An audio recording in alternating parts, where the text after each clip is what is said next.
Hello, everybody. Jason of New Year's Revolution Cave for a video. Surprisingly, that's what we do here, isn't it? In fact, we do them daily. We've been going strong for like 15, 16 days now. Voting time here in this great democracy that we have. Do you want the dailies? Do you want the dailies? Do you want your daily dose of the New 80s Revolution? Right? We've got specific content that we just keep hitting over and over again. We've got shows. Do you like the dailies? Do you want the dailies? I do the dailies for a very specific reason, but do you need the dailies? That's the question. It's really about the dailies. That's the point of the question. Do you want the dailies? Before we get into the show, Liam and I, this morning, as you can see here from this photo, there's proof. No pic, no proof. Liam and I defeated Monster Party on the NES. Yeah, Monster Party is done. It is on the beaten section of the Nintendo games, the beaten section, which only has 4 games, which should have a couple of more. Little League World Series I beat. Of course, Mario 1, of course, Mario 3, come on. And what's the other one I beat? It's a tank game. I can't remember. But we beat Monster Party, finally, and it was awesome. Monster Party is such a great game, and again, I cannot tell you enough how valuable you want to play some Nintendo series is for me, because I am playing games for the first time. I'm beating games that I've never beaten before. I knocked out Mike Tyson because of this show. I beat Monster Party with my kid. Monster Party's fun. The best part of it is it should be the same for every Nintendo game. You get a pass. You get to continue if you die, first of all. But second of all, you get a password every time you beat a level, and you just get to go to the next level. So I love that. And we've been hammered away at it for like 3 or 4 days, just getting to the, there's 9 levels, but the 9th level is the boss. So that's not really a level. So you play through 8 levels. And, we were fighting the 8th level for a while, and then we didn't have a lot of energy when we got to the boss in the 9th level, so we would die. But we learned how to farm some energy, as they say in the business, how to just keep coming back and walking off screen, and then the enemy respawns, you hit him, he gives you a heart. You do that like 6 times and you fill your energy. I don't know if that's cheating or not. I don't think so. It's strategy, folks. And you need strategy with Nintendo. Nintendo was merciless, ruthless. But we beat Monster Party, and I enjoyed it. We are talking about my 4th most memorable wrestling moment, ladies and gentlemen. 4th most memorable wrestling moment, as we run through my historical relationship with professional wrestling and those moments that stand out as iconic, as unforgettable, life-changing maybe. The house show experience, ladies and gentlemen. The house show experience is memory number 4, most memorable memory number 4 of my relationship with pro wrestling, which began at the tender age of 8. And in fact, my first house show, I was 8. So I was born in 1976. My first house show was June 7th, 1984, at the Rochester War Memorial. So I had just turned 8. And I had only been watching wrestling for a few months. But I remember, I believe it was my mom. I want to say my mom took me by myself, just her and I, to the Rochester War Memorial on June 7th, 1984. And we had, decent seats. We weren't on the floor, but we were up the next level. It was good. I do remember some very specific things about it. I remember so the War Memorial is now called the Blue Cross Arena, of course. But it's on like Court Street and Exchange Street. It's like the main street of everybody's downtown. You know, everybody has a main street. It's right there in the main street area. And of course you have to park in a parking garage and then basically walk through downtown. And I remember there's this, it's called the Court Street Bridge, and it overlooks the Genesee River. And I remember being terrified as a kid to walk the sidewalk over the gorge, over like the Genesee River, and just look down and just, it was like a flowing river. It was terrifying. I always had these thoughts of like getting tossed into the river by a robber or something. I don't know. But I remember walking up to the front doors of the arena, and there were people lined up. I don't know why they were lined up. I don't know if they were buying tickets or if they were just hanging out, but they all had American flags, like those little like 4th of July gimmicks with the stick, and you just, and they all had those. And I immediately, before I even got into the building, I immediately started asking for a flag. And I remember immediately being shut down and told, just no, you're not getting a $2 flag. You idiot child, you're just not. Well, now I know that the flags were for Sergeant Slaughter. And I assume they were handing them out. You know, I don't think there was a concession stand at the War Memorial with little flags. I bet you they were handing them out. I never got one. The card, I only remember 2 of the matches on the card, but I remember some very specific details about them. I don't remember, hearing about the card beforehand. I don't remember hearing about the show. I don't remember, seeing it advertised. I don't remember. I don't know why I got tickets. I don't know why my mom took me and my dad didn't. I don't know. I don't know how it happened. I don't think I begged for tickets. I don't know. I didn't know what a house show was. But I was a brand new wrestling fan, and I think my mom just did good there. I think she did good there. Once. Terry Daniels. And I was very familiar with Private Terry Daniels because this is the Sergeant Slaughter Iron Sheik feud era. So I remember Terry Daniels, and I knew Terry Daniels, and I knew Steve Lombardi from TV. So Terry Daniels defeated Steve Lombardi. Brian Blair, who again I was familiar with through TV, defeated Pat Patterson. I'm not sure if I knew who Pat Patterson was at the time. But it's interesting that Pat Patterson was in Rochester. I just thought that was interesting. He's a very part-timer at this point. He's got other jobs within the WWF, and he's wrestling in Rochester against Brian Blair. SD Jones defeated Tiger Chung Lee. I assume that I was familiar with both of those guys, but that to me is a fun match because remember, these are house show matches. These are not 3-minute TV matches. So Terry Daniels and Steve Lombardi had to have gone 12, 15 minutes. Same with Blair and Patterson, and the same with Jones and Chung Lee. So I bet you they were good matches. All 3 of those matches, I bet, were great matches. Then we've got 2 back-to-back female matches, and knowing what I know now, I know that these 4 women, or these 3 women, worked for one woman. You'll see what I mean. We got Desiree Peterson defeating Donna Christianello. And then Moolah's in Rochester. She defeats Judy Martin. And I don't know a lot about Moolah's involvement with female wrestlers. From what I've heard or what I try to understand is that Moolah was pretty much, had the monopoly on women's wrestlers.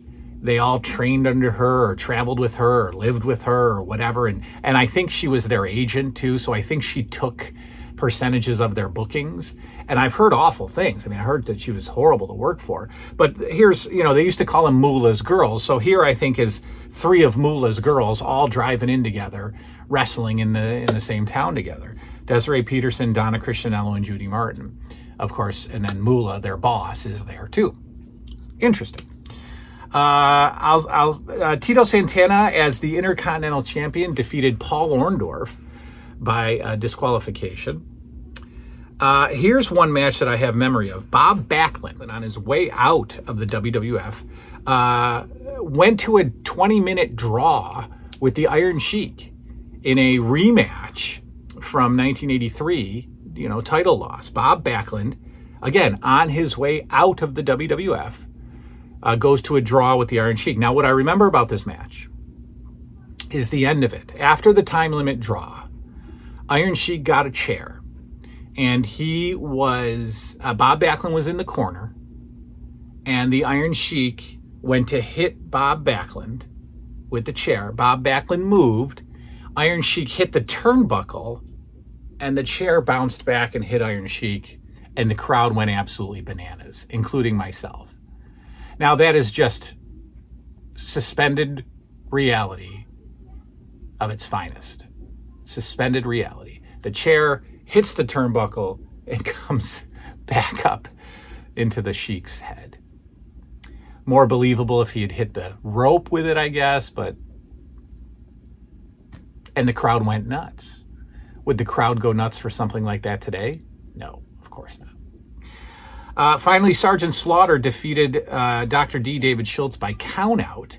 And the one thing that I remember about this match is absolutely disgusting. I can't remember if it's Slaughter or Schultz, but somebody, it was probably Slaughter because of his saliva issues. Let's just say that Sergeant Slaughter was on the outside of the ring, and Schultz bent him over the top rope backwards, right? So that he could chop the chest from inside the ring, right? So Slaughter's outside the ring, leaning over the ropes, maybe his arms draped down or something, and Schultz gives him the big forearm across the chest. Well, Slaughter spit the biggest gob out of his mouth, and I just watched it in the night, in the dark arena, just fly out of his mouth, and it had to make contact with somebody in the front row. Just locked in my brain as just gross memory. So there it is. There's my first house show. Now, there were many more.